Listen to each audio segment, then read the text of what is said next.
Good morning and happy Tuesday to everyone. Hope you had a great morning. Hope you had a green morning. Hope you had some success in the market this morning.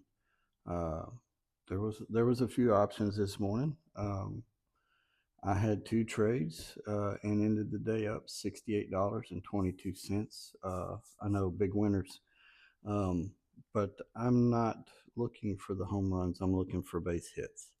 Um, I used to want that big home run, and you know, one day maybe I'll get one, but I'm not looking for it. When I played baseball, I was a base runner. I would do everything I could to get on base, whether get hit by the pitch, get a walk, um, bunt, base hit. I wasn't a power hitter, and so man, if I can get a base hit, that's more opportunities to score down the road, um, instead of trying to hit a home run, strike out, and you have no chance of getting a run then. Um, so that being said, my verse for the day is John 3:16. For God so loved the world that He gave His only begotten Son, that whosoever believes on Him shall have everlasting life.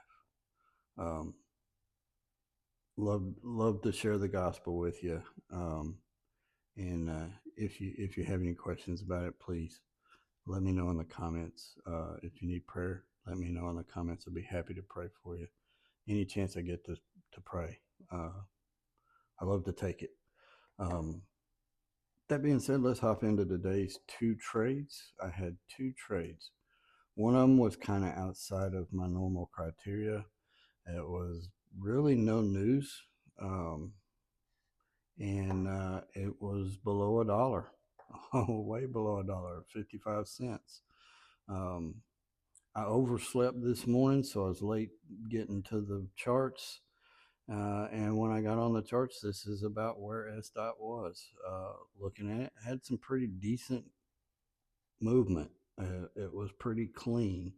Um, Watching the level two, there wasn't just crazy orders coming in. It didn't look over traded or overcrowded. Um, it looks about like the way it looked now. And, you know, so I came in right about the close of this candle.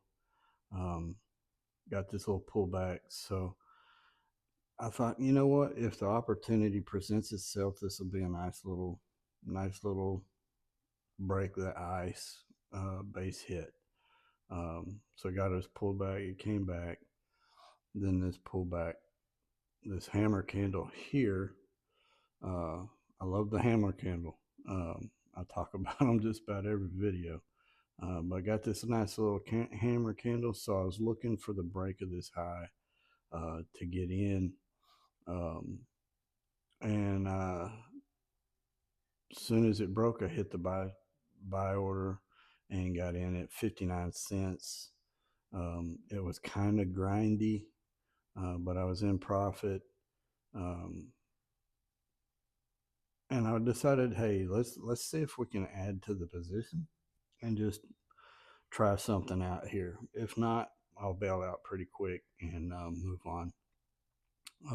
So I added back one more time, 60 cents.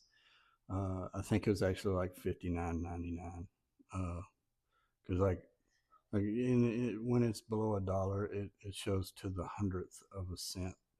Um, so so like 69.99 or 59.99.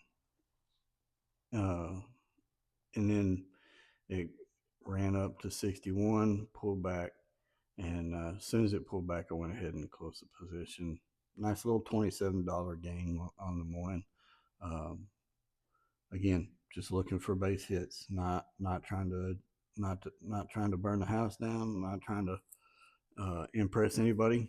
Um, I'm just I'm just I'm just trying to make profit on every trade. So take my base hits and call it a day. It flushed down. Really didn't do anything else. I was watching BLZE and what was the other one? There was another one that I was watching, but it's already dropped out of the running here. Uh, let's go back here. Go to pre-market, and then that'll find it. CLRB. CLRB had some good news on a drug that they're testing. Had a great move here at 8 o'clock, right before I got on the computer. And started looking at the charts, but it had already started pulling back. I was kind of watching it for a dip and rip this morning. It dipped, no rip, and keeps dipping. BLZE was my second trade. You can see I have a couple of lines marked out here. And what I did is I went back on the daily chart. And sometimes on these dip and rips, I like to look for a previous high or a gap. Well, had a pretty good gap down here back in November. So just using that as a point of reference, and I'll explain when I get into my trade here later what I was looking for. Essentially I was looking for a break above this 842 and then potentially up to 929, 930 area. It's kind of was my thinking on the opening if I could get a dip and rip. But so the market opens, it kind of runs up. Not a lot going on there, as you can see. Let me go ahead and make this bigger.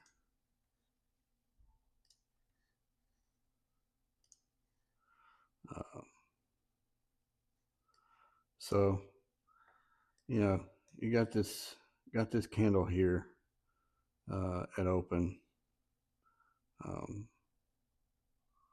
and it goes up, it comes down, it goes, and it closes essentially where it opened at. Next candle went up, but it didn't break the high of that candle, so I wasn't looking to buy there.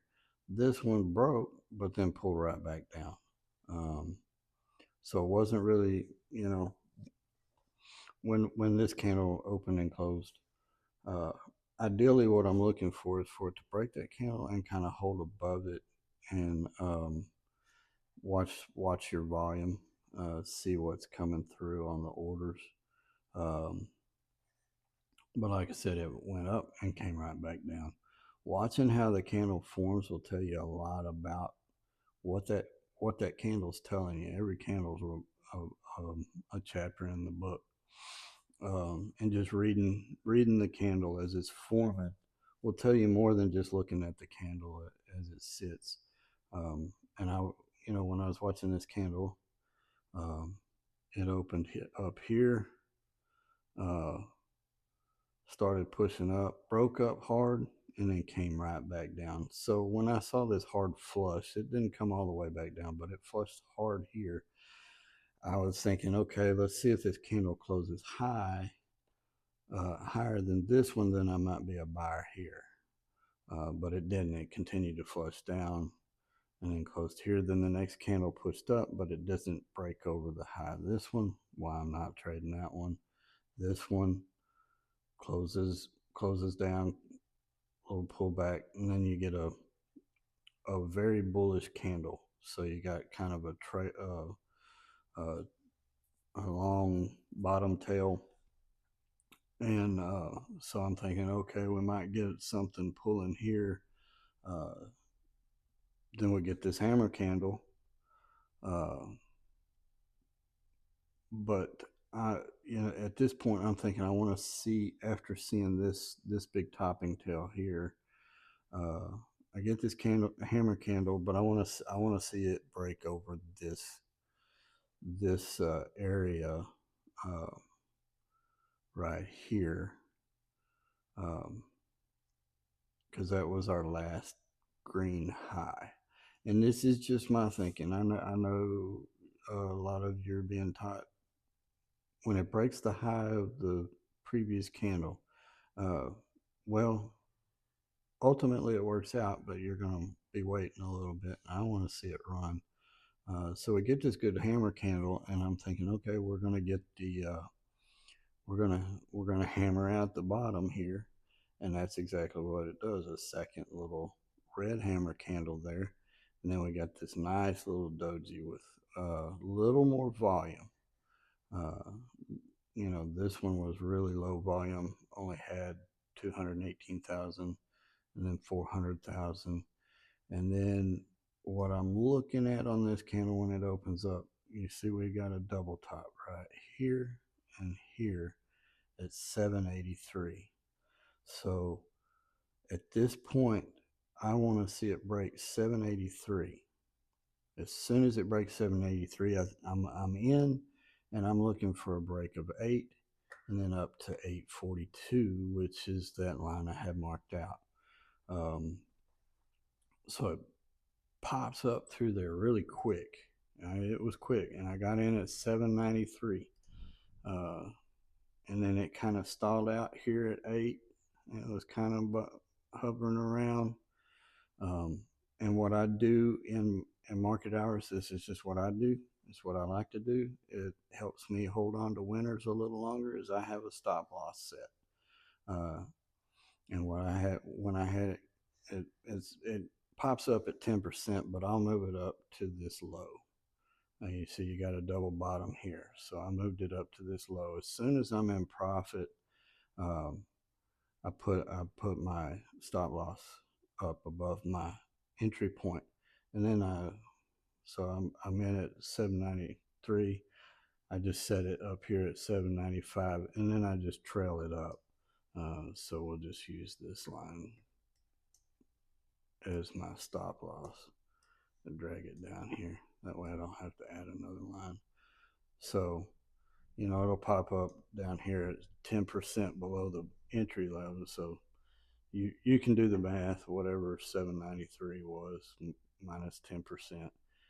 But I'll move it up to a point that I like. Usually I'll find a point of obvious resistance. We got a double bottom here. So I moved it up to this point of resistance, maybe just a little bit below. give the trade a chance to work. But it's enough to give me confidence to hold on to my winners a little bit longer.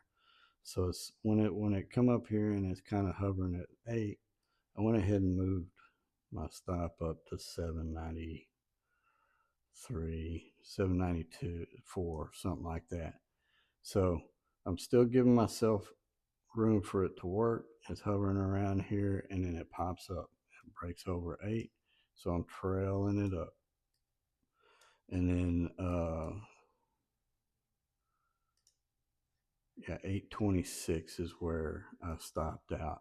It did. It ran up to 842, just like I was thinking, but it didn't break through. And then was it 826? Yeah, I trailed it up to 826, so I'm sitting here waiting to see what is happening. It's coming to the end of the candle. Candle closes. It tries to run up and tap it again, and then comes down and tags me out for a nice little $41 profit. I didn't upsize on it. Took a standard, $1,000 position is what I normally do. Again, not looking for the home run right now. I'm not good enough. I'm looking for the base hits. Um, you know, I figured out back in late March uh, that, well, really, I guess early March, into February, early March, when I started making progress. Smaller size makes you more profitable. Um, you have less of that mental anxiety uh, that you're having to deal with bigger sizes. So I honestly started out at $50, $500 entry. That's what I felt comfortable with. That's what didn't give me any of that anxiety to take a trade. Was $500 positions, um, and I've gradually upped it to 700, or I upped it 600, 700, 800. Now I'm at 1,000. Um, you know, right now I'm good in this spot. Um, it's a seventh of my buying power. Uh, you know, once I get to 8,000, maybe I'll up it to 1,500. We'll just see. Uh, but it's working for me. I'm not telling you to change what you're doing. I'm not. I'm just sharing what's working for me. This is my journey. We all have our own journey. We all have different personalities, and different styles fit different personalities. Um, you've got to find that line. It's good to learn different strategies, but find the base core strategy that works for me. I like momentum. Ross Cameron is a momentum trader, so I learned a lot of stuff from him, but I adapted a lot of what I learned from him to me. So I took that information, tried a few things, figured out what worked for me, what didn't work for me, part and parcel it out, pieced together my own strategy.